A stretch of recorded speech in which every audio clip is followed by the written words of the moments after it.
a los organizadores de esta reunión por darme el honor de participar de ella, de poder transmitir las enseñanzas del Rabino Ginsburg acerca de la Kabbalah y el Hasidut, que es la parte interna, el alma de la Torah. Y primero quiero decir una bendición. Baruch atah Adonai Eloheinu melech haolam shehakol nihya bidbaro.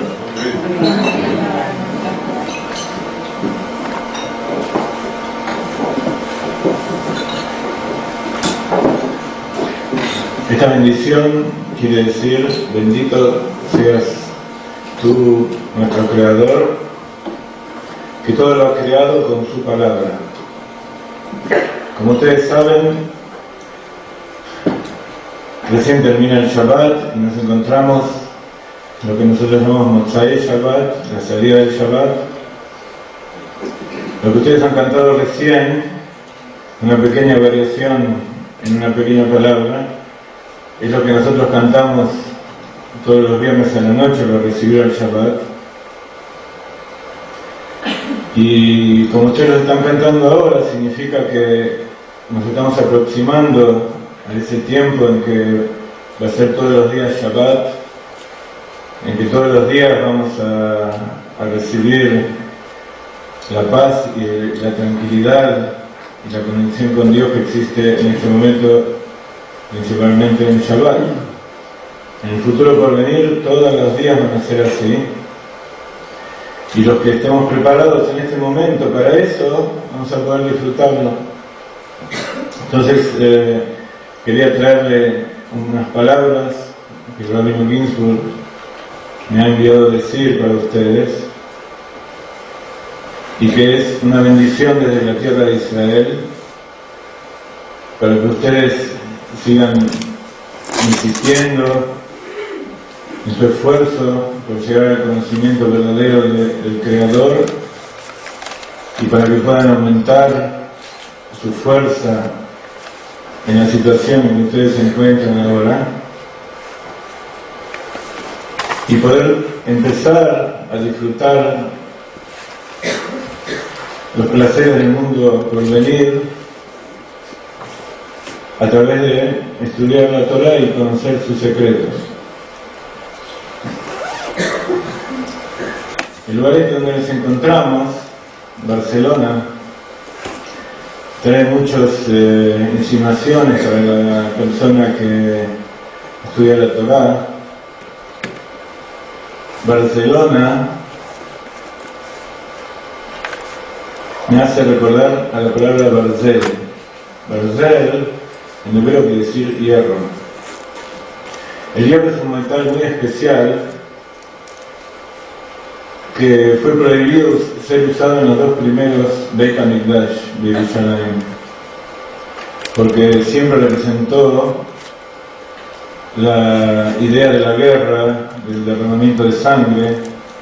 Pero está escrito que en el futuro por venir, cuando se construya el tercer Beit HaMikdash, no va a existir todo eso, y no solamente que va a ser usado para la construcción, sino que va a estar como parte del propio Binyan, del propio edificio del Beit HaMikdash, el templo de Jerusalén.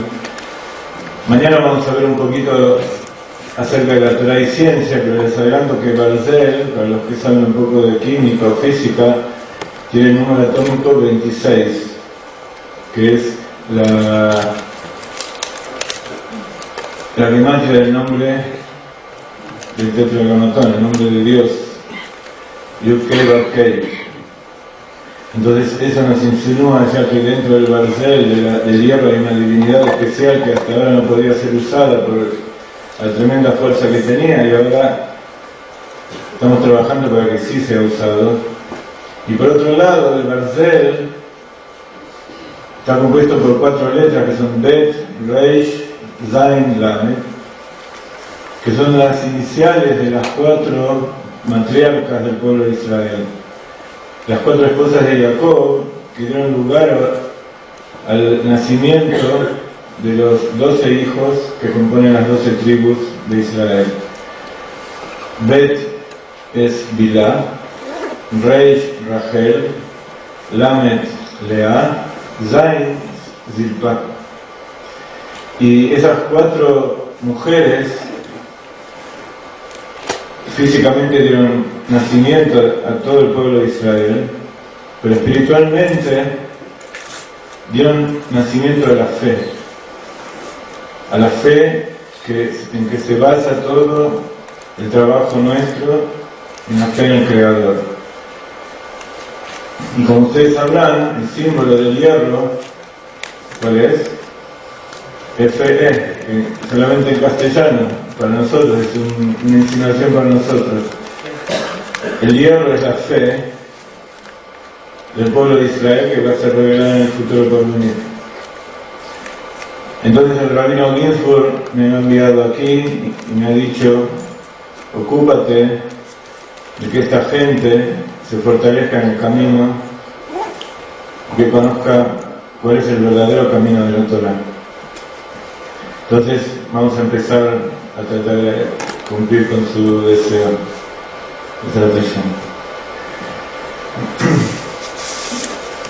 El tema que vamos a tocar hoy se trata de matemática. Y aparentemente la matemática es un tema frío, sin alma, que enumera todo, que da ecuaciones para comprender las cosas y que posiblemente adentro suyo no haya ningún sentimiento, ningún concepto que nos eleve para comprender al Creador. Sin embargo, así como en la ciencia la base de toda demostración científica y de comprobación de los hechos que ocurren en la naturaleza se demuestran a través de la matemática, vemos que la matemática en la Torá, que aparte de la gematria existen otros aspectos más importantes que hay todavía, nos ayudan justamente a buscar lo que nosotros buscamos a veces espiritualmente en nuestro corazón, a buscar al Creador. Como todo creador,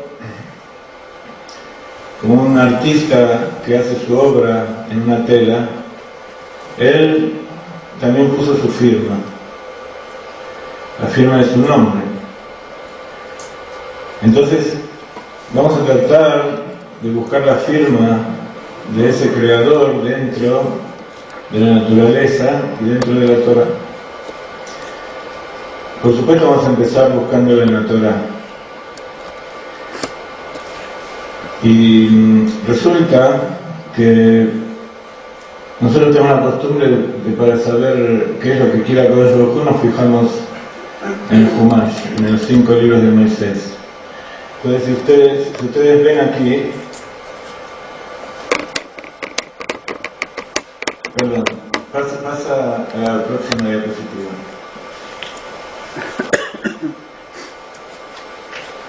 Acá ven el principio de la Torah. Los que saben leer hebreo van a leer aquí: Bereshit bara Elokim et hashamayim v'et haaretz, be'aretz hayta tohu vavohu, bechoshech al penei tehom, y así sigue. Nosotros sabemos que Dios creó el mundo en 6 días. Y lo creó a través de proyectar su luz y concentrarla en un proceso que se llama Tzimtzum, la contracción de la luz. Para crear un mundo limitado a partir de algo ilimitado, se necesita que esa luz tremenda sea concentrada y puesta dentro de recipientes específicos. Entonces, al principio de la creación, Dios produjo lo que se llama en Kabbalah el Tzimtzum, ahora, la contracción de la luz, para que pueda ingresar en los instrumentos que él iba a utilizar para construir la realidad. Y entonces dijo Bereshit bara Elokim. Cuando dijo estas palabras, utilizó las sefirot para canalizar las energías en distintos aspectos, para que compongan lo que es el pensamiento, los sentimientos y la acción, y para que puedan ingresar en todos los aspectos de su palabra. Su palabra, como ustedes se pueden dar cuenta, está compuesto por letras. Entonces él creó toda la creación con 10 letras, con 10 sefirot y 22 letras, lo que nosotros llamamos Lev. Lamed Bet, Lamed es 30, Bet es 2, como dice el Sefer Yetzirah, Velamed Bet Netivot Chokhmah Velima, con 32 caminos de sabiduría sin ningún porqué, Dios creó el mundo. Y explica la Arizal que esos 32 son las 10 sefirot y las 22 letras del Aleph Bet. Pero la Arizal aparte trae otra cosa más. Él explica, en los 6 días de la creación no figura el nombre Havaya, que nosotros identificamos como el nombre más elevado de Hashem. No es Dios, es el nombre de Dios, que representa el nivel más alto que nosotros podemos captar y con que suponemos que debía haber creado la creación. Pero en los primeros 6 días nosotros no encontramos ese nombre, que nosotros decimos es la firma del artista. Sin embargo, existe otro nombre que nosotros llamamos Elohim. Como nosotros no podemos pronunciar los nombres de Dios, la Hei, la decimos como Kuf, decimos Elohim. Entonces dice la Arizal que en esos 6 días de la creación, desde el primer día hasta que llegamos a Yom Shishi, al día sexto, hay 32 veces escrito el nombre de Elohim. Elohim, gematria Ateva, que significa la naturaleza. Ateva significa que Dios se invistió dentro de la naturaleza y se ocultó allí, a través de que la misma palabra lo dice. Teva viene de la raíz Tava, o sea, Tvaot son círculos, anillos. Así como un árbol lo cortamos y vemos los anillos como crece, Dios se ocultó dentro de la naturaleza con capas, muchas cáscaras infinitas, como tienen que ser para ocultar algo infinito. Entonces, en nuestro trabajo, ahora lo comprendemos, es tratar de sacar esas capas y revelar la divinidad que hay adentro. Entonces, el Arizal nos dice que hay 32 veces el nombre de Elohim. En el día primero, nosotros encontramos que hay 6 veces el nombre de Elohim.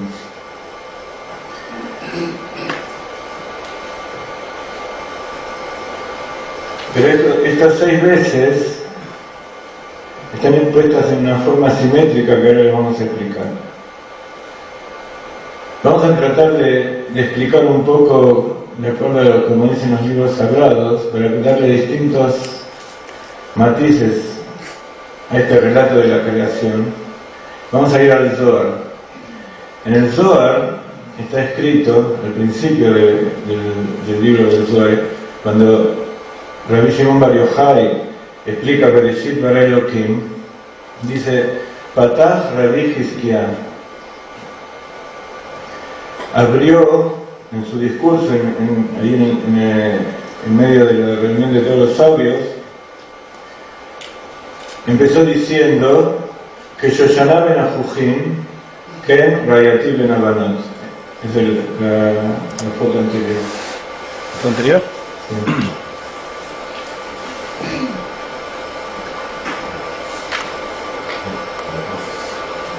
Muy bien. Esto que dijo Rabbi Hizkiah se encuentra en el libro de Shir HaShirim, el poema que escribió Shlomo HaMelech, el más sabio de los hombres, y dijo: como la rosa entre las espinas, así es mi amada entre el resto de las mujeres, de las muchachas. Los sabios explican que este hermoso poema, que tiene cosas tan tan sentimentales y que aparentemente es el amor entre un hombre y una mujer. Sin embargo, es el amor entre Dios y el pueblo judío.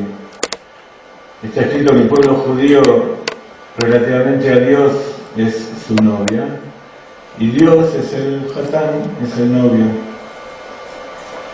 Entonces, Shlomo Melech, tomando la palabra de Dios, dice que Shoshana ben Afujín, que en Rayatí ben Abanot. Entonces dice Rabbi Hizkiah, ¿qué es esa Shoshana? La Shoshana es la flor, la rosa. Esa Shoshana, dice Rabbi Hizkiah, tiene 13 pétalos rojos y tiene 5 pétalos verdes. Así dice Rabbi Hizkiah. Entonces, Bereshit bara Elohim es la sabiduría de Dios, pero en realidad nosotros vemos nada más que un relato, una leyenda, posiblemente, Hasbe Shalom, de cómo Dios creó el mundo. Viene Rabbi Hizkiah y nos dice, es un poema de amor. Dice el Shlomo Melech, porque Shoshana ben Afujín, como la rosa entre las espinas. ¿Qué es como la rosa entre las espinas? Es biología, es botánica. Entonces después viene Rabbi Hizkiah de nuevo y dice que entre el primer Elohim y el segundo Elohim hay 13 palabras. Entre el segundo Elohim y el tercer Elohim hay 5 palabras. Puedes pasar otra vez a la siguiente. Cada uno tiene sus hojas, y me gustaría que cuenten por ustedes mismos. Busquen donde, los que saben leer en el Brit, dónde está el primer nombre de Elohim. Dice Bereshit bara Elohim, es la tercera palabra desde Bereshit. Esta llama invitares, vale tratar todo Bejoshech al planetón, Vayomer Elohim. Ahí figura la segunda vez Elohim. Y si ustedes cuentan cuántas palabras hay en el medio, hay 13 palabras. Quiere decir que Rabbi Hizkiah, para explicar todo esto, al final está usando la matemática. Pero todavía no sabemos qué es lo que nos quiere decir con esto. ¿Para qué nos sirve saber que Dios creó el mundo y que en el relato de lo que Él contó hay palabras, hay flores, hay espinas, hay amor entre hombre y Dios? Para entender esto, quiero contarles primero otras dos cosas. Ustedes vienen acá para estudiar Kabbalah. Realmente, Kabbalah es interpretada como recibir. Si ustedes van a Israel y quieren comprar algo, le pagan al dueño del negocio y él les da una Kabbalah, un recibo. Y dice que la Kabbalah aparentemente sería una transacción, un ir y venir, o de energía, o de dinero, o de sentimientos entre el hombre y Dios. Pero es una interpretación parcial del verdadero significado de la Kabbalah. Para entender exactamente de qué estamos tratando aquí, vamos a ir al desierto cuando el pueblo de Israel salió de Egipto. Ahí fue cuando verdaderamente nació como pueblo. Fue llamado por Dios, después de haber pasado duros años de exilio, en la esclavitud de Egipto, y Dios lo manda a Moisés, para que lo saque de allí. Por supuesto, Dios no hace las cosas por gusto, sin ningún motivo. Sí las hace por gusto, pero siempre tiene un motivo anterior. Lo sacó de allí para recibir la Torá, para recibir el mandato divino de que ellos son los encargados de transmitir su palabra en este mundo. Entonces en la Torá que les envió, dijo que ellos tenían que construir un santuario. Y cuando estuvieron 40 años en el desierto, estaban divididos en un campamento de acuerdo a las tribus, 12 tribus alrededor del centro donde estaban los Leviim y en el medio los Kohanim. ¿Saben de qué se trata? Kohanim, los sacerdotes, los Leviim son los que ayudan a los sacerdotes y todo alrededor del pueblo de Israel. Y en el medio estaba el santuario, que en hebreo se llama Mishkan. Ese Mishkan, si usan un poco su imaginación, quiero que transformen las palabras en una vivencia. Imagínense que están en el desierto, donde no hay nada, y con las cosas que sacaron de Egipto, construyeron un santuario para Dios, de acuerdo con sus instrucciones. Ese santuario estaba formado por 4 paredes, compuesto por columnas de madera forradas en plata, unidas por barras que lo sostenían firmemente, y adentro estaban todos los utensilios que utilizaban para el servicio a Dios. Estaba la lámpara, la menorá de 7 brazos de oro, que prendía todos los días. Estaba el altar de incienso. Estaba la mesa de los panes, Lechem Hapanim, menorá, Mizbeach Aktoret, Lechem Hapanim. Por afuera de la puerta del Mishkan había otro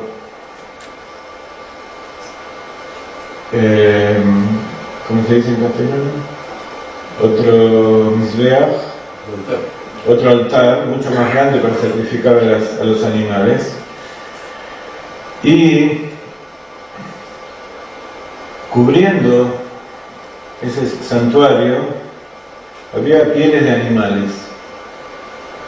En ese santuario están representadas todas las clases de elementos que componen la naturaleza: piedra, vegetal, animal y por supuesto el hombre adentro.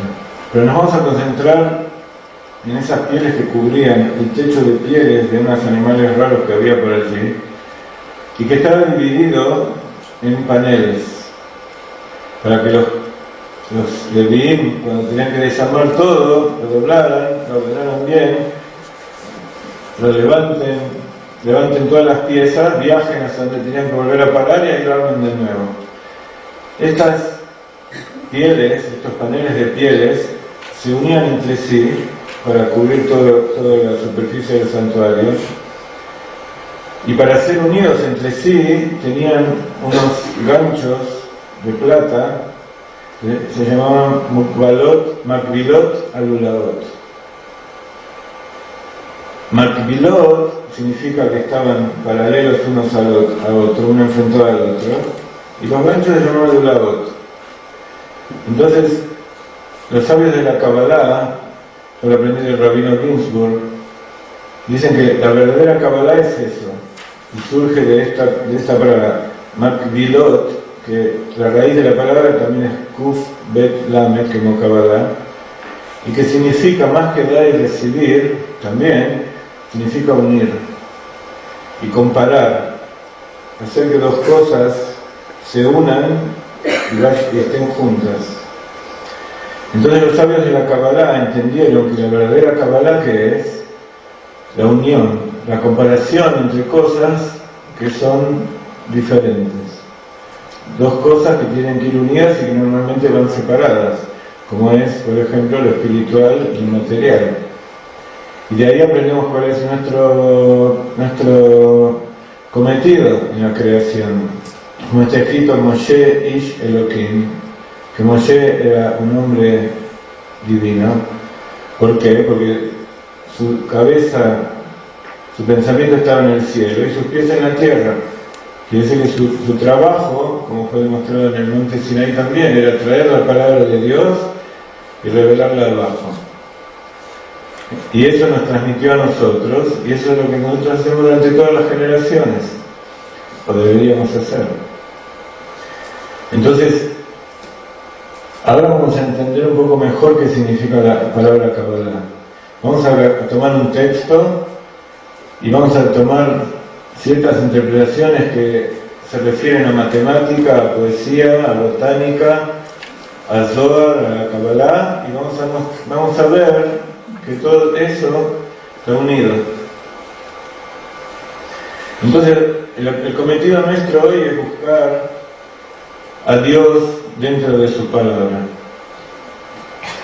Y entonces nos dijeron que Shoshana ben Ajujín, como la rosa entre las espinas. Y eso tiene que ver con Bereshit bara Elohim, Dios creó el mundo. Entonces, hace más o menos 120 años, hubo un maestro de la Kabbalah que se llamaba Mordechai Orbitz, y él leyó esto y dijo 13:5, ¿qué significa? Patach Rabbi Hizkiah quiere decir abrió un camino. Él lo siguió. Entonces continuó leyendo el texto de Bereshit y habíamos dicho que desde el primer Elohim hasta el segundo Elohim hay 13 palabras, y desde el segundo hasta el tercero hay 5. Como hay 6 Elohim en el primer día de la creación, él siguió. Ustedes no tienen acá todo el texto, no sé si alguien tiene una Torah completa en hebreo.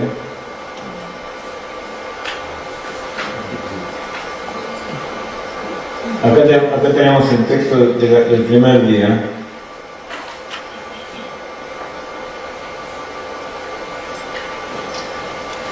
Entonces, donde lo van a poder encontrar, en las hojas donde está la rosa. En la última hoja tienen una rosa. Y allí tienen escrito todo el primer día de la creación.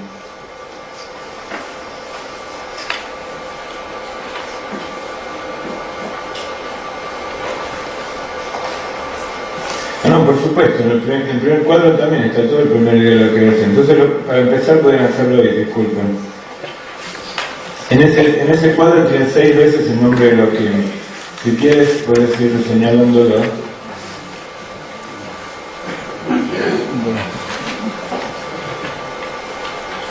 ¿Así?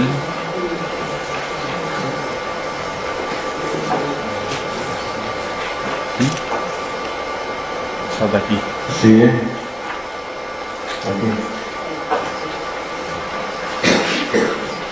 Muy bien. Entonces van a ver que entre el tercer Elohim y el cuarto hay nuevamente 5 palabras. Entre el cuarto y el quinto hay nuevamente 5 palabras. Y entre el quinto y el sexto nuevamente hay 5 palabras.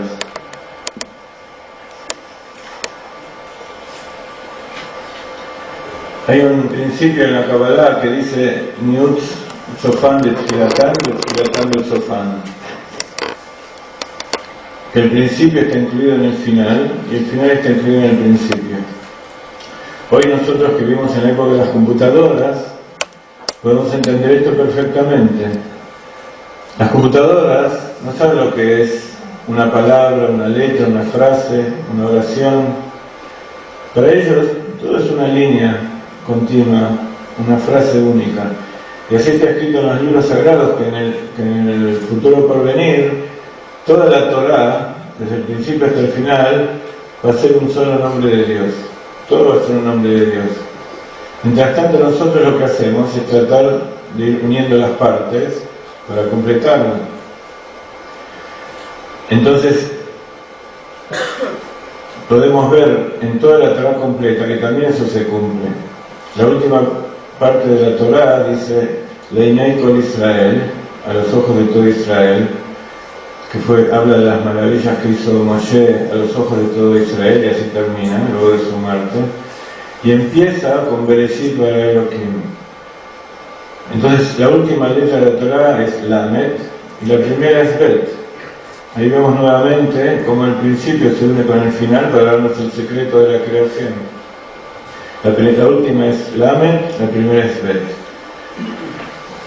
Si nosotros unimos el texto de toda la Torah, se vuelve a juntar Bereshit bara Elohim, Leinei Kol Israel, Bereshit bara Elohim, que significa a los ojos de todo Israel, primero en el comienzo Dios creó el mundo.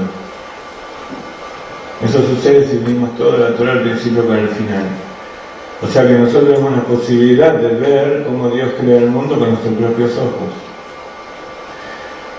Entonces vamos a hacer, en principio, con el primer día de la creación, que empieza con Bereshit bara Elokim y termina con Vayei Erev, Vayei Boker, Yom Echad. Entonces, si unimos ese final, Yom Echad, con el principio, Bereshit bara Elokim, tenemos un círculo.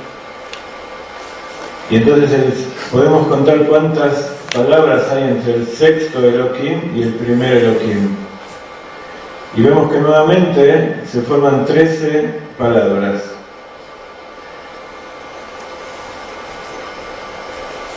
¿Lo pueden comprobar por ustedes mismos? Mientras lo comprueban les voy a contar una historia. ¿Qué significa este Lev? Lamed Bet. Lev es corazón. Shlomo HaMelech, que fue el más sabio de los hombres, él fue el segundo rey de Israel, fue el hijo de David HaMelech, y él nos escribió este hermoso poema. En este poema, que nos muestra cómo fue creado el mundo, él nos transmite un poco de lo que había dentro de su corazón. Cuando él era un niño, a los 13 años, él recibió el reinado de todo el pueblo de Israel. ¿Por qué lo recibió?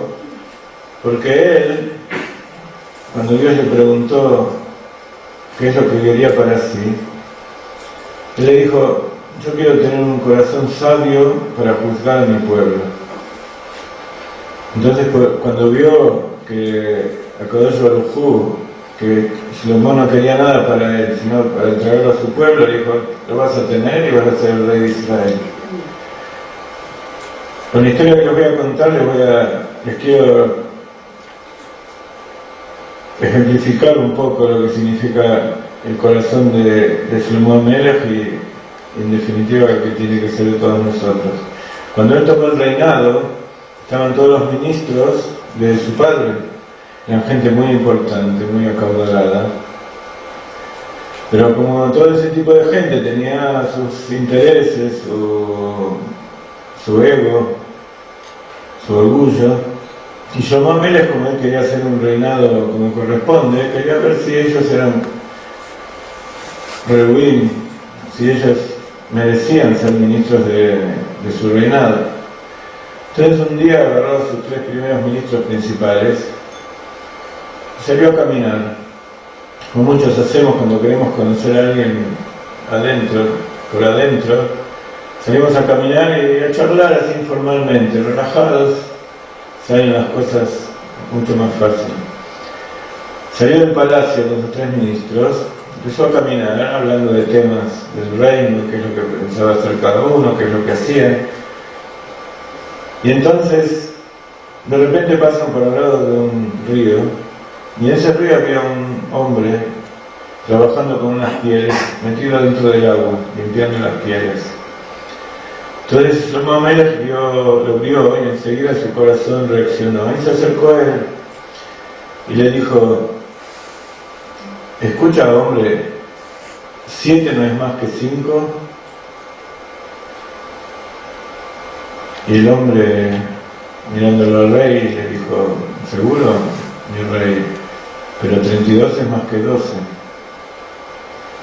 Ajá, contestó el rey, convencido, complacido. Entonces, los ministros, por supuesto, se miraron entre ellos y no entendieron de qué estaban hablando.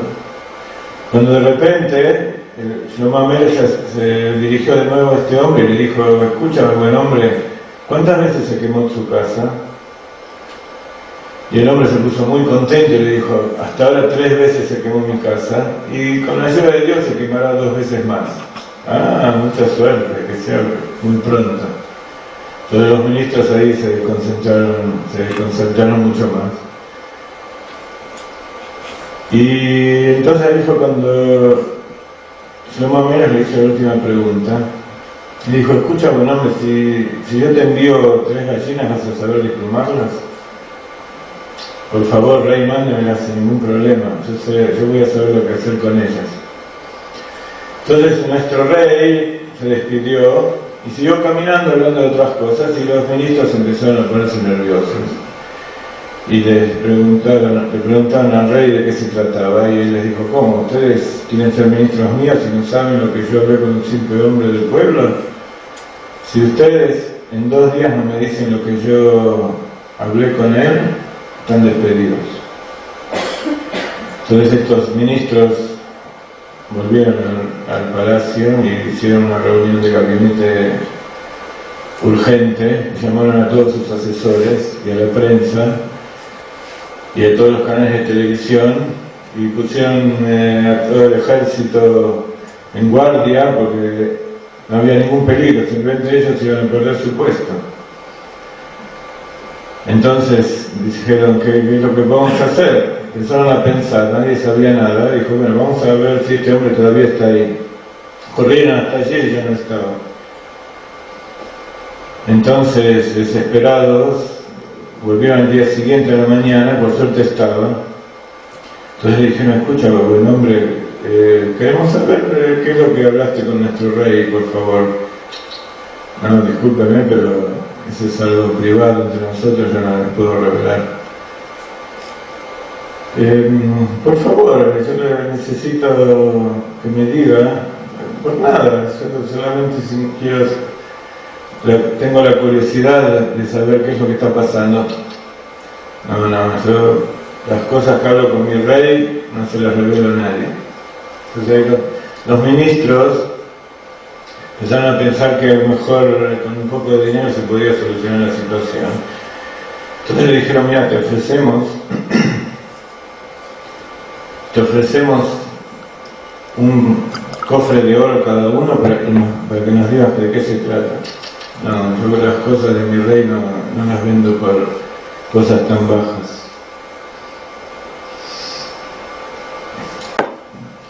Te vamos a dar una bolsa enorme cada uno con todas nuestras posesiones. A ver, ¿de qué se trata eso?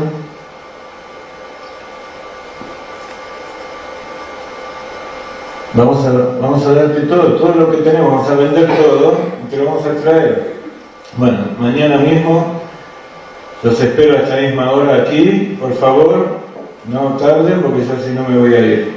Entonces ellos vendieron todas sus posesiones, pusieron todos en una bolsa cada uno sus cosas, y volvieron al día siguiente y encontraron a este señor y le preguntaron: bueno, decime, no, primero pongan las bolsas aquí. ¿Qué significa 7 es más que 5? Simplemente que el rey, con su buen corazón, se preocupó por mí y me dijo: ¿acaso los 7 meses del verano no son suficientes para que trabaje, que también tiene que trabajar los 5 del invierno? Y entonces yo le contesté que mis 32 dientes necesitan comer los 12 meses del año. En realidad es algo completamente lógico, no sé cómo antes no nos dimos cuenta. Bueno, adiós, agarro mi cuerda. No, un momento, hay otra pregunta. Sí, ¿qué es lo que quieren saber? ¿Cómo te pusiste tan contento porque se te quemó tu casa y se va a quemar nuevamente? Está escrito que cuando un judío casa a sus hijas, tiene que vender todo lo que tiene para hacer la fiesta y mantenerlos y hacer... Es como si se le quemara la casa, pierde todo. Y él, por suerte, tenía 3 hijas que ya casó. Y tiene 2 más que todavía tiene que casar. Entonces los señores ya estaban desesperados por la simpleza. Ahora se dan cuenta, el resumo solamente pensaba en mí y cómo podía ayudarme. Y entonces por eso me hizo la tercera pregunta, pero bueno, adiós señores. No, ¿cuál es la tercera pregunta? ¿Todavía no se dieron cuenta? Las 3 gallinas son ustedes. Y agarró sus bolsas muy contento. Se fue a casar a sus 2 hijas con la fortuna de los 3 ministros. Por supuesto, los 3 ministros volvieron al rey y le contaron cómo su sabiduría era enorme y sabían la respuesta. Y así ganaron, en verdad, sabiduría. Pero cuando le fueron a contar a Shlomo Melech, le dijeron: ahora nosotros tenemos un corazón sabio. Sí, pero les dijo Shlomo Melech, para tener un corazón sabio, primero hay que tener corazón. Y ese es el secreto del Lamed Bet. Y así empieza el Sefer Yetzirah. Así empieza el Sefer Yetzirah y así empieza el libro de la creación de la Torah. Y así empieza el Zohar, porque ese es el secreto. Tenemos nuestra mente, tenemos nuestro corazón, tenemos nuestras acciones, pero todo eso tiene que estar unido. ¿Y dónde se une? Se une en el corazón. En el corazón, por afuera tenemos todas las cáscaras, pero si sacamos de a una esas cáscaras, vamos a encontrar adentro una chispa, muy pequeña, pero eso es lo que nos une con Dios. Y a través de, como le pasó a estos ministros de pruebas materiales, Dios nos prueba a cada uno de nosotros con lo que más nos cuesta, para romper justamente las cáscaras de ese corazón. Bueno, ahora estamos empezando a entender un poco a qué nos estamos refiriendo, para qué queremos encontrar a Dios ahí. Bueno, sigamos buscándolo. Dijimos que en el primer día de la creación hay 6 veces el nombre de Dios. Entonces, como hay 32 en total, en el resto de los 6 días de la creación, del segundo al quinto, nos quedan 26. ¿Correcto? 26 es el nombre de Dios, otra vez. Pero todavía no lo encontramos. Entonces el rabino Orlitz dice así: antes el secreto ese, vamos a explicar otra cosa más que es importante.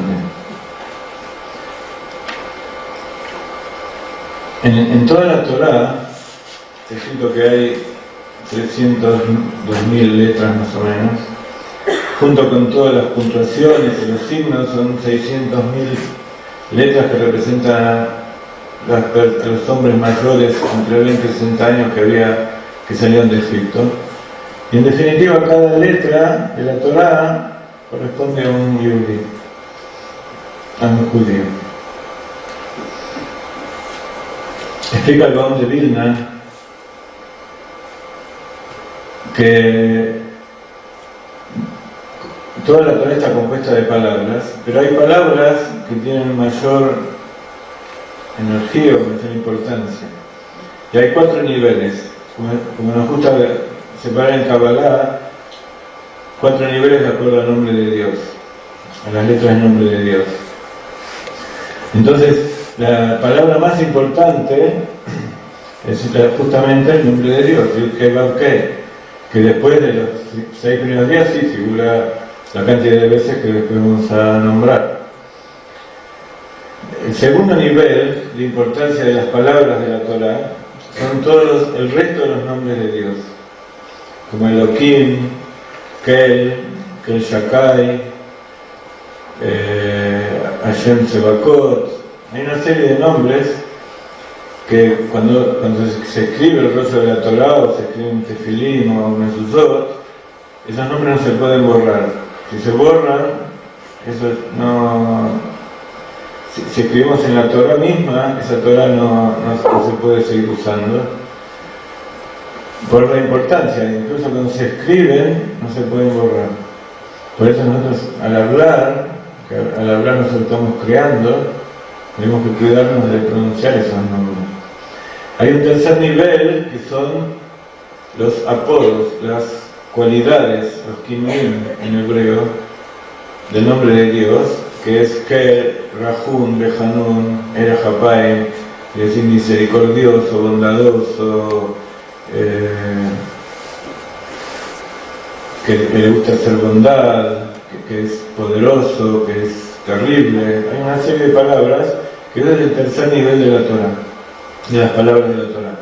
A su vez hay un cuarto nivel, que ese cuarto nivel es todo el resto de las palabras que componen la Torah. O sea que toda la Torah tiene 4 niveles de palabras. A través de todas las generaciones, sobre todo a partir del que se llamó Ezra a Sofer. Ezra era un Cohen, un sacerdote, que se dedicaba a escribir también. En hebreo, Sofer viene de la raíz Samach Pei Reish, que como está escrito en el Sefer Yetzirah, tiene 3 significados o acepciones.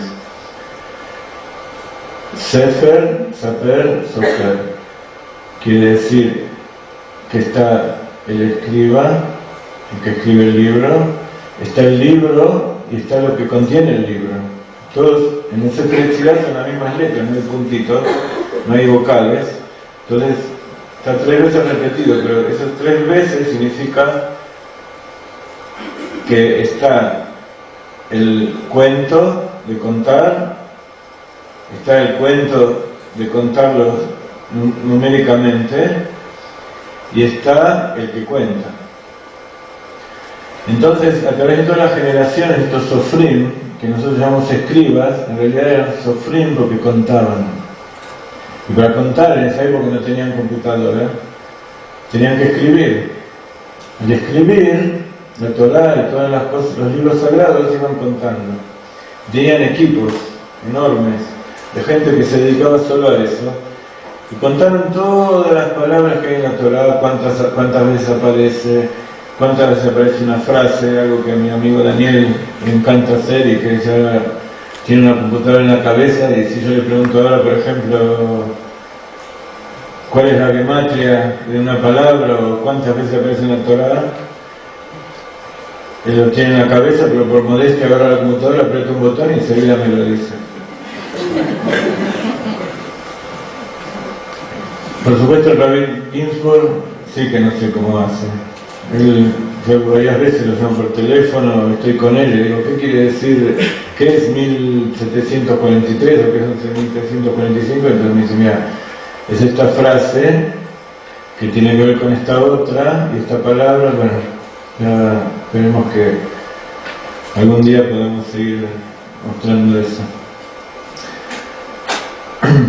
Entonces esta gente se dedicó a contar todo y dejó escritos muchos libros, muchos de esos dentro de los libros de Kabbalah.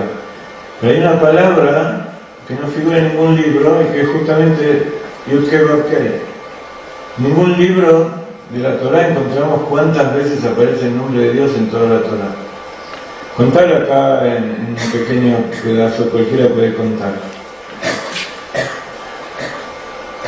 Pero contar en toda la Torah necesita un trabajo especial, y esta gente es lo que hacía. Y es muy incomprensible que ellos no hayan dejado escrito cuántas veces figura la principal palabra de la Torah. No figura. Entonces el Rabino Horvitz, hace 120 años más o menos, se dedicó a eso.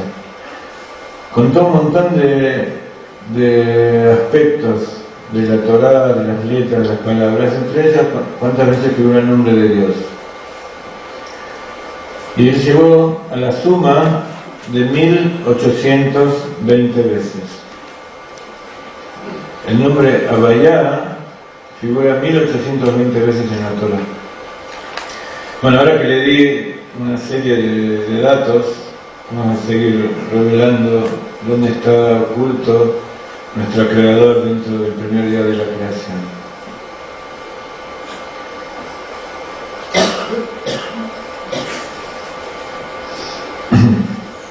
Habíamos dicho que teníamos separado por intervalos una flor de 6 estrofas del primer día de la creación. Si van a la tercera hoja, van a ver una hermosa flor que preparó mi hija hace bastantes años para aumentar todavía más la belleza de la Torah. Y ahora preparó esta diferente para ustedes, para que las vean más grandes. Entonces acá, en esta flor, tienen dibujado, escrito, todas las letras del primer día de la creación, y separado el nombre de Elohim. Y vamos a empezar a entender qué significa como la rosa entre las espinas. La rosa es el nombre de Dios que estamos buscando, representada por Rachel, que fue la rosa dentro del pueblo de Israel, representada por el pueblo de Israel, que es la rosa en medio de las naciones, y representada por la rosa, que es la flor que más nos insinúa dentro de todas las flores que existen. Hay muchas flores que tienen significado. Por ejemplo, hay una flor que tiene la forma de una novia, ¿no es cierto? Una blanca, que parece un vestido de novia. ¿Cómo se llama?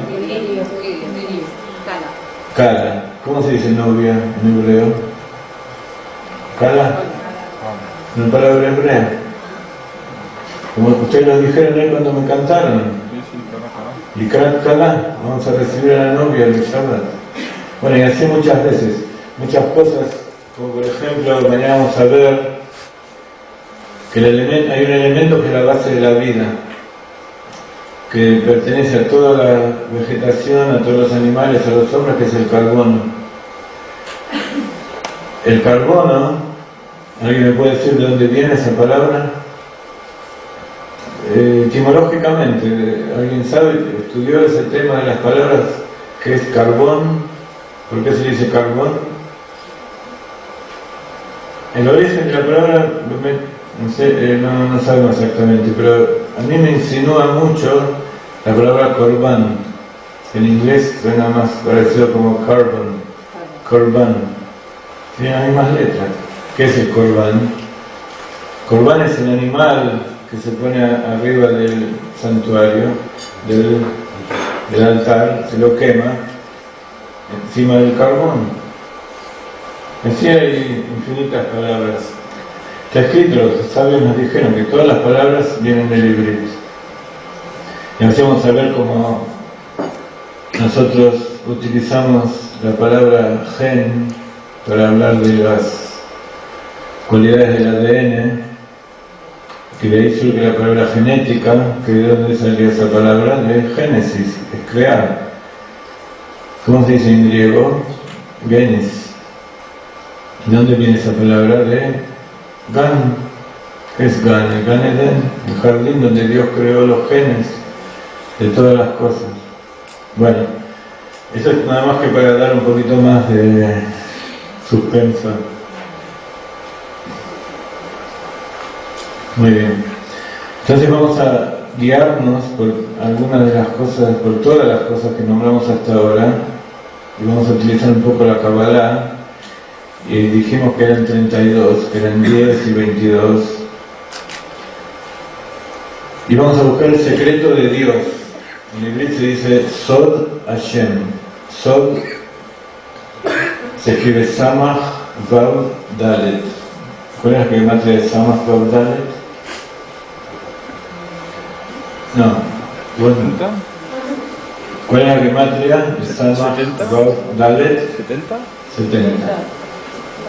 Shivim es el secreto de Dios. El 70 es un número muy significativo, porque los sabios dicen que Sheniachnas Yain Yotze Sol. Cuando entra el vino, salen los secretos. ¿Cómo se escribe Yain? Por eso yo no quise ser inoportuno, pero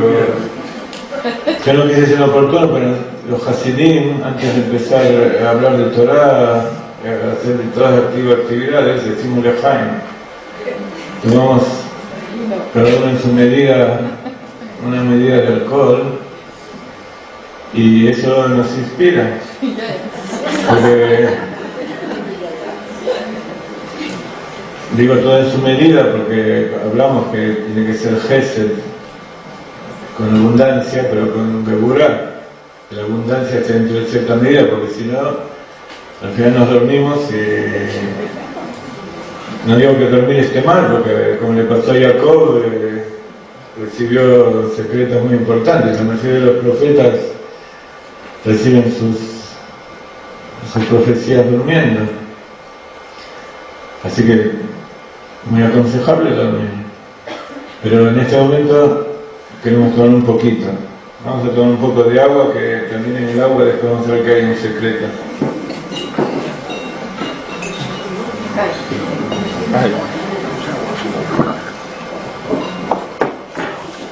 Lejaim, ¿qué quiere decir Lejaim? Para la vida. Para mí.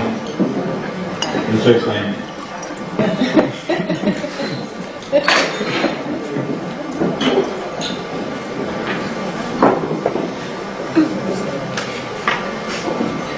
Primero quiero saber si mi esposa me deja seguir hablando. Sí. Bueno. No me va a cortar a tus palabras. No. Muy bien. Cuando entra el vino, salen los secretos. ¿Cuál es la gematria de Yain? La palabra vino. El vino es muy parecido también a Yain. Pienso que el vino también viene de allá. Yain es Yud, Yud, Nun. 70 también. 70. Por eso cuando entra 70, sale 70. Mañana vamos a contar, no les voy a contar ahora, el secreto de lo que hay en el vino. Muy bien, entonces, Sod Hashem Leveado, el secreto de Dios para aprenderlo. Dice David Amelech en su libro de Salmos, Shemesh Umagen Avaye Elokim Gen Bechavod. ¿Está escrito aquí? No. Dice, así como el sol tiene su escudo, Avaye tiene su escudo en Elohim. Elohim, la naturaleza, como dijimos, es el escudo, lo que oculta al Shem Havaya. Shem Havaya representa al aspecto de Dios que rodea a todos los mundos, no porque esté afuera, sino porque está por afuera de la conciencia, que nosotros no percibimos. Y el nombre de Elohim, como su nombre lo dice, es la gematria Ateva, la naturaleza, inviste la naturaleza. Nosotros lo vemos, aunque vemos el producto de esa energía divina a través del que sabe observar la naturaleza. Dice Shemesh Umagen Avaye Elohim, así como Dios tiene su escudo, como el sol tiene su escudo, por eso nosotros no nos quemamos, puede ser el escudo de ozono, pero los jamanes dicen que el propio sol tiene un escudo que lo rodea, no para protegerse a él, sino para protegernos a nosotros, como sucede con el Shem Havaya. Él no tiene nada que protegerse, simplemente es para que nosotros no nos quememos. Así Havaya está protegido por Elohim.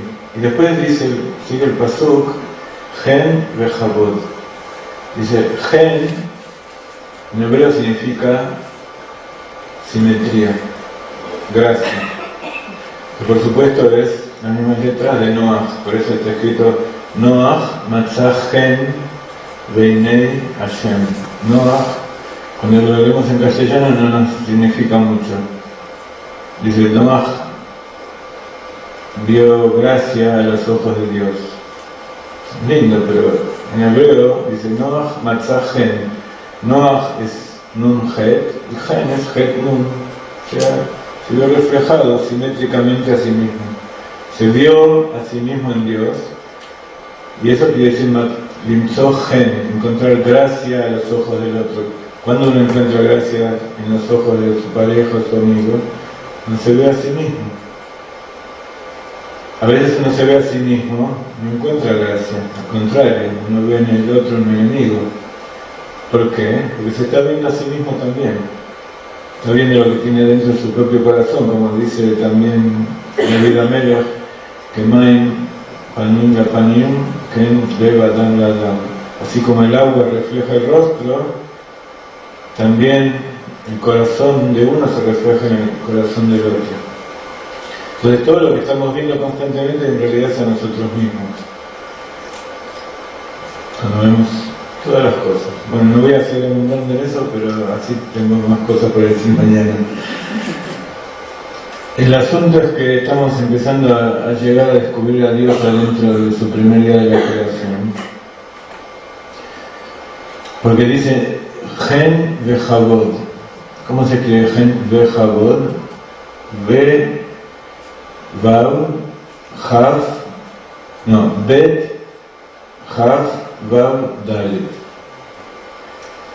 Entonces dice que en ese Vejabod hay un gen, hay una simetría. ¿Qué dice? ¿Cuáles son las letras esas? ¿Cuánto suma Vejabod? 20, ¿no? Bet, Hav son 22. Vav, Dalet es 10. Otra vez tenemos 22 y 10, 32. Estamos buscando el gen en el Lev, en el 32. Entonces vamos a tratar de que eso nos ayude a encontrar a Dios. Entonces el señor Orvich viene y nos dice, si ustedes toman el segundo Elohim, que es donde empiezan a aparecer las espinas, no sé si ustedes... Elohim son las espinas, ¿no es cierto? Como están puestas ahí, las espinas que defienden a la rosa. Desde el segundo Elohim, si cuentan 10 palabras, 10 letras, van a encontrar una Yud. Lo pueden ver en su propia hoja, a lo mejor resulta más fácil. A partir de esa Yud, contamos 22 letras y aparece una Hei. En el otro intervalo de Elohim, entre las espinas. No sé si van entendiendo que en el medio de las espinas va apareciendo el nombre de Dios que estamos buscando. Contamos 10, que es el secreto de las 10 sefirot, para llegar a la primera letra. Después contamos 22 para llegar a la segunda letra. Contamos otras 22 letras y llegamos a la Vav. Y otras 22 letras llegamos a la Hei. La gente que lee la Torah traducida, no, es imposible que vea algo así. Incluso durante todas las generaciones leyeron la Torah sin traducir, tampoco vieron esto. Esto es la verdadera Gen Beinei Hashem, es la verdadera armonía y la simetría, porque tenemos simetría en las palabras, tenemos simetría en las letras, y encontramos el secreto de lo que decía David Amelech, Shlomo Amelech, Rabbi Hizkiah, y Ezra Sofer, y Moshe Rabbeinu cuando escribió la Torah y Dios, y así todas las generaciones. Y vamos a dar otros ejemplos más de los que se refieren las primeras letras de la Torah, donde encontramos a Dios oculto entre las espinas, que Yoshana Ben Ajujín. Encontramos el nombre de Dios. Ahora, este encuentro es nada más que encontrarlo y verlo, pero una vez que uno lo encuentra tienen que empezar a hablar con él, tienen que empezar a hacer un intercambio, a hacer Kabbalah. Entonces vamos hoy a hacer algunos ejemplos de lo que significa esto. Si ustedes cuentan cuántas letras abarca desde la Yud hasta la Hei, no hace falta que lo cuenten, puedo hacer un cálculo rápido. Tenemos 4 letras del nombre de Dios. Entre cada letra habíamos dicho que hay 22. ¿Ok? Entonces tenemos 3 veces 22. ¿Cuánto es? Bueno, digas, no contestas todo. 66. Más las 4 otras letras del nombre de Dios, ¿cuánto es? 70. Quiere decir que otra vez tenemos el secreto del nombre de Dios. Como dice Shlomo Amelech, Sod Hashem, y el secreto de Dios para los que lo temen. Cuando nosotros miramos la Torah de esta manera, no tenemos ningún temor. Entonces también aprendimos cuál es el concepto de temor. Es un temor reverencial. Encontramos que acá hay algo sagrado. Entonces aprendemos por qué no se puede agarrar las hojas que están escritas estas cosas y tirarlas a la basura, por ejemplo. Entonces, sigamos un poquito más. Tenemos 70 las letras del nombre de Dios y 26 es la gematria del propio nombre de Dios. Y empezamos a jugar. Porque Dios nos dio la Torah para que juguemos con ella y encontremos placer. Entonces, la matemática a mí me gusta mucho y es uno de los motivos por que me conecté con Rav Ginsburg. Vamos a hacer matemática de universidad, simplemente vamos a multiplicar. ¿Cuánto da 70 por 26? Es un número que ya dije, así que lo van a confirmar cuando lo vean. 1820. Significa que en el primer día de la creación, no solamente Dios ocultó su nombre en él, sino que dijo cuántas veces iba a estar en toda la Torah. Esa es una tofá, ¿cómo se dice tofá en castellano? Es imposible. Es un descubrimiento, es un hecho que no es algo, no puede ser algo casual. No surgen este tipo de cosas todos los días. En la naturaleza o si se fijan en cualquier libro que esté escrito por la mano del hombre. Ese simple hecho de ver la armonía de la flor y que empezamos a descubrir cosas ahí adentro, nos dice que alguien puso acá su firma. Esa es la firma del artista, Yudke Vavke. Pero como dijimos el otro día que Dios le gusta jugar a las escondidas, como los chicos que se ocultan para que los demás los busquen. Él se oculta y pobrecito, si nosotros no lo vamos a buscar, va a quedarse ahí todo el tiempo y se va a cansar al final y se va a frustrar. Entonces, ¿qué es un Hasid? Hasid Incono, está escrito. ¿Qué es un Hasid? Un hombre. A partir del Baal Shem Tov, todos los que vinieron después y los que nosotros sus seguidores nos llamamos Hasidim. Hay un animal que se llama Hasidah, está escrito en la Torah también, que es la cigüeña. Pues la cigüeña va a buscar el alimento de sus pichones, lo guarda en la boca. Entonces, para no tragárselo, tiene que tener un sentimiento y una responsabilidad adentro, estar pensando todo el tiempo ¿para qué es eso? Para llevárselo a sus pichones. Y nosotros, entonces ese animal representa lo que es el Gesed, es dar. No dar de lo que le sobra, sino dar de lo que uno tiene adentro para brindárselo a los demás. Entonces, el Hasid es justamente que se tiene Gesed con su creador, porque Él nos creó para eso, para que volvamos a Él. Les voy a dar el último ejemplo y vamos a descansar si mañana están preparados para el segundo día de batalla. Yo estoy fresquito, Shabbat, descansé, comí, estudié Torah todo el día, espero que el Shabbat que viene ustedes descansen también. Les voy a dar una última situación que tiene que ver mucho con nuestra actualidad hoy en la tierra de Israel. Y también referido a esto. El primer pasuk de la Torah, como dijimos, tiene un montón de mefarshim, un montón de comentaristas, que cada uno da su comentario, y si lo tomamos por separado, no podemos, tienen todo su valor y su importancia, pero no podemos juntarlos y ver cómo ellos, entre ellos tienen una sola cabeza, piensan todo el tiempo en lo mismo. Rashi es uno de los comentaristas más importantes de la Torah. En todo libro de Torah kasher que compren en hebreo, ahora hay algunas traducciones que lo traen, van a encontrar un comentarista que se llama Rashi, Rabbi Shlomo Yitzhaki. él vivió en Francia y cuentan que en la época de las cruzadas, que cuando los ingleses, los británicos iban a liberar a la Tierra Santa de los árabes para conquistarla a ellos, por supuesto,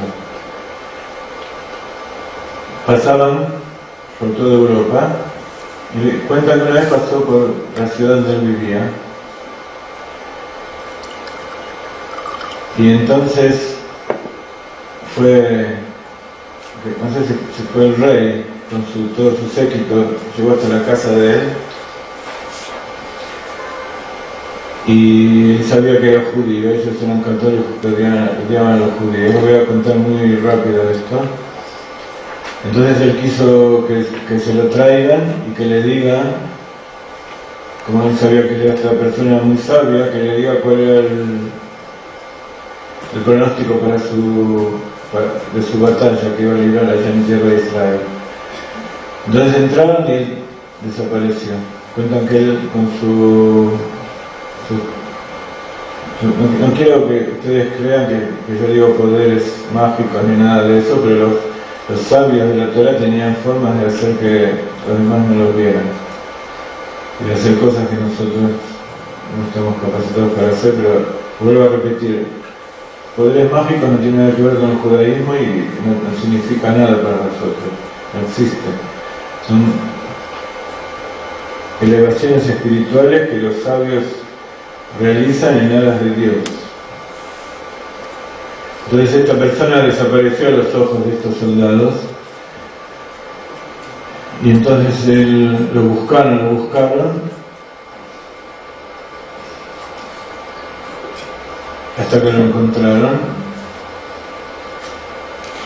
porque él quiso que lo encuentren y le preguntaron qué iba a pasar y él dijo que no iba a volver vivo de esa batalla. Entonces dijo, si yo vuelvo vivo voy a venir acá y le voy a matar. Bueno, esta gente fue a la batalla, pelearon, no sé lo que habrá pasado allí, y volvieron. Y este hombre estaba vivo, evidentemente. Entonces fue directamente a la casa de él. Y cuando estaban cruzando el portal arriba de sus caballos, cayó una piedra en su cabeza y se murió. Cada uno lo interpreta. Pero con esto que quiero significar, que cuando esta gente escribe comentarios en la Torah, está poniendo lo que ellos piensan. Están poniendo revelaciones que Dios puso en su cabeza y que vienen de cuando Moshe recibió la Torah en el Sinai. Todo lo que estudiamos por esta línea de nuestros sabios no son invenciones de ellos. Todo eso lo enseñó Moisés en el Ar Sinai. Vamos a volver a eso. Entonces este hombre dice, cuando explica el primer pasuk de la Torah, dice Bereshit bara Elokim Tashamay Betaret, y él dice que en realidad no tendría que empezar así la Torah. Eso para que se den cuenta cómo la persona que estudia de verdad la Torah no tiene problema en contradecir y buscar errores, porque sabe que el asunto es que él no lo entiende. Lo que él dijo no es porque no lo entendía, sino hizo una pregunta retórica para después dar su respuesta. Entonces dice, ¿por qué empieza la Torah con la palabra Bereshit bara Elokim?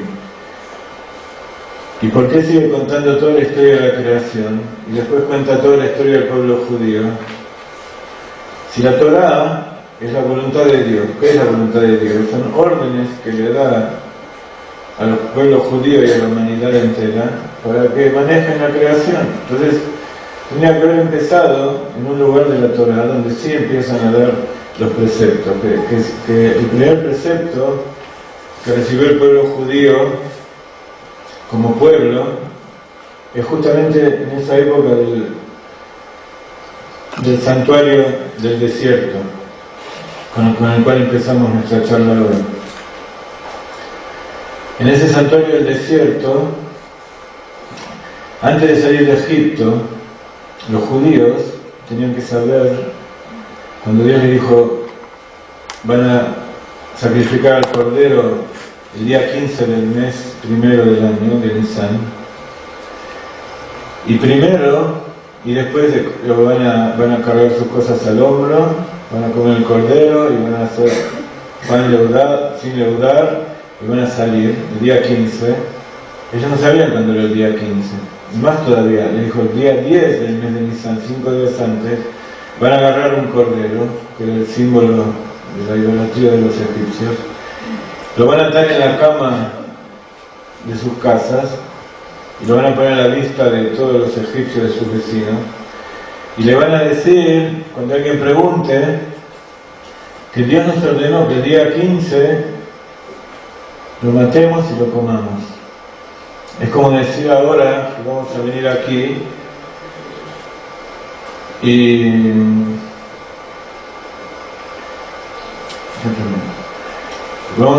venimos aquí y vamos a, bueno, no quiero seguir diciendo, pero ustedes se imaginarán lo que es agarrar lo más sagrado de alguien y demostrarle que en realidad es un cordero que se come y que no es ningún dios.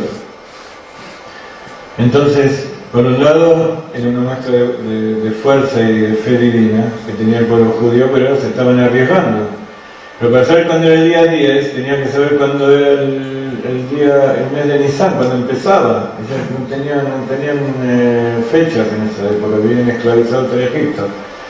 Entonces hay un pasuk en la Torá que dice Ajodesh Azelachem, y Rosh Chodshei Hashanah Mikol Chodshei. Y el Rosh Chodashim y Kol Chodshei Hashanah.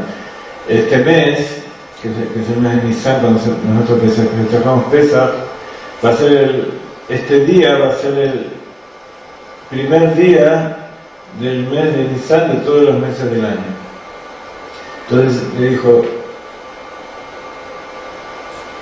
este día que era Shabbat va a ser el primero. Entonces ya sabían cuándo era el 10 y cuándo iba a ser el 15.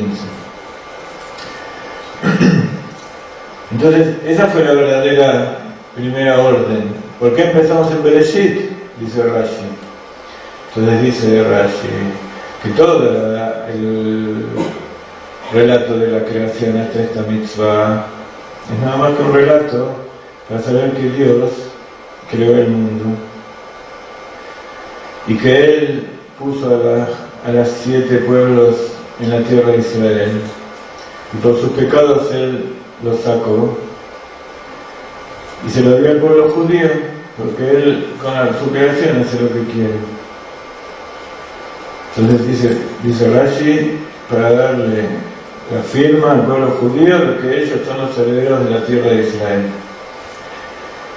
En esa época es la tierra de Israel en manos de todo los tipos de religiones.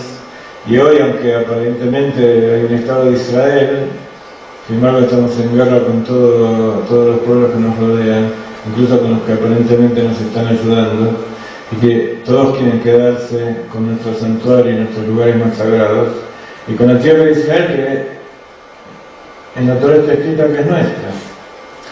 Entonces, el rabino Ginsburg vio que de Bereshit Elohim et Hashem et Haaretz, que es el primer pasuk de la Torá, hasta Ajodesh Azelachem, que es el primer precepto que recibió el pueblo judío como pueblo, hay, ¿cuántos versos? 1820. Entonces encontramos nuevamente otra aparición de este número que el rabino Ginsburg con sus alumnos escribió este libro que se llama 1820, donde aparecen. El rabino Orbitz hace 120 años también escribió un libro donde aparecen todo lo que es 1820 en la Torá. Este es un libro de matemática que es el capítulo, es el libro segundo de 4, y el rabino Ginsburg tiene miles y miles de shiurim, de clases grabadas de matemática y Torá. Y si este es nada más que el principio, se imaginan todo lo que tenemos reservado para ustedes para el futuro. Entonces, Bezrat Hashem, espero que haya llegado a leer al corazón de todos ustedes a través de la matemática. Y les pido permiso para dejarlos hasta mañana.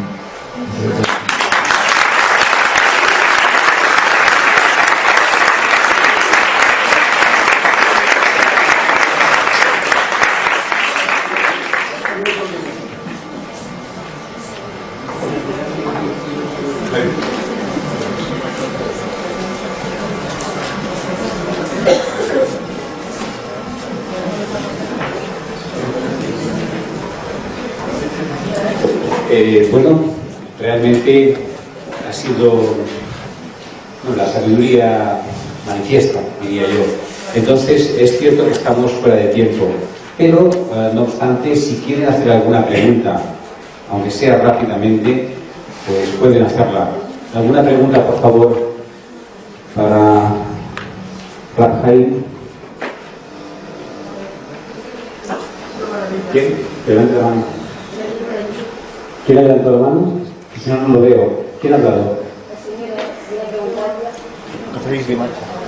Lo que yo quería preguntar, que si, es que no me ha quedado muy claro, si eran atributos. No, el segundo son los atributos de Dios. Tiene razón. El segundo son los restos de los nombres sagrados.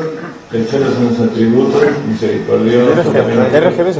El cuarto son el resto de las palabras. Hola. De todas maneras, no pretendo que haya muchas preguntas porque después de tanta información, esto hay que sentarlo en el cerebro. Por favor. Hola, buenas tardes. Yo quería saber sobre la novia y el novio que va en busca. Yo he leído en el SWAT que hay un versículo donde dice que solamente los iniciados pueden ver a la novia o el novio a la novia. Para entender esto hay que estar iniciados en la sabiduría de la palabra de Dios.